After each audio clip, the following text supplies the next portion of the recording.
ஏன் பிரச்சனை வந்துச்சுன்னு ரியோ சொல்ற ஒவ்வொரு சிச்சுவேஷனுமே ஃபன்னியாகவும் இருக்கு, சில விஷயங்கள் ஸ்மார்ட்டாகவும் இருக்கு.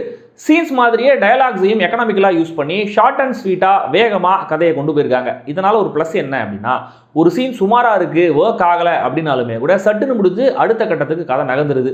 பட் மைனஸ் என்னன்னா, அட ஆமால நல்ல பாயிண்டா பேசுறாங்களே அப்படின்னு தோணினாலுமே கூட எந்த சீனும் எமோஷனும் லிங்கர் ஆகல, விளையாட்டாவே கடந்து போயிடுது. ஸோ கண்டிப்பா அழுத்தமான சில சீன்ஸ்ல கொஞ்சம் ஒர்க் அவுட் பண்ணிருக்கலாம்.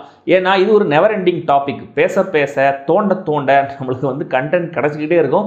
ரெண்டு பக்கமே நியாயமா இருக்கே அப்படின்னு சொல்ற லெவலுக்கு நம்ம பேசிக்கிட்டே போகலாம். பட் அந்த கண்டென்ட் வேணா, இதுவே போதும் கண்டென்ட்டா இருந்திருக்காங்க படத்துடைய மேக்கர்ஸ். சின்ன படம் 2 மணி நேரம் தான், இதுல ஆல்மோஸ்ட் 1.5 மணி நேரம் நம்மள ரொம்ப போர் அடிக்காம ஜாலியா என்டர்டெயின் பண்ணிடுறாங்க. அதுவே ஒரு அச்சீவ்மெண்ட் அப்படின்னு தான் நான் சொல்லுவேன். பட் இந்த கடைசி 1/2 மணி நேரம் ஒரு எமோஷனலான கிளைமேக்ஸுக்கு படம் மாறுது. தென் கிளைமேக்ஸ் மோனலாக் ஒன்று வருது. அந்த ஆர்குமெண்ட்ல சில நல்ல பாயிண்ட்ஸ் இருந்தாலுமே கூட ரொம்ப ஒன் சைடடாகவே போயிடுது.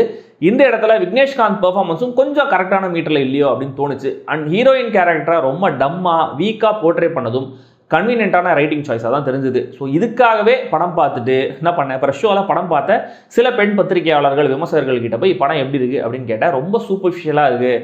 கிளைமேக்ஸில் ஹஸ்பண்ட் கேரக்டர் சொல்கிற டைலாக்ஸ்லாம் தப்பாக காயின் பண்ணப்பட்டிருக்கு. பெண்கள் சைடு ஆர்குமெண்ட் எதையுமே அவங்க சரியாக முன்வைக்கவே இல்லை அப்படின்ற மாதிரி அவங்களுடைய அதிருப்தியை முன் வச்சாங்க.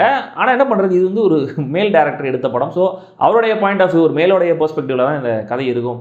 அதெல்லாம் என்ன பண்ணுறது, ஸோ ஃபீமேல் பெர்ஸ்பெக்டிவ்ல இதே மாதிரி படங்கள் எடுக்கப்படும் போது நம்ம அதை பற்றி பேசுவோம் அப்படின்ற மாதிரி சொல்லிட்டு நான் ஓடி வந்துட்டேன்.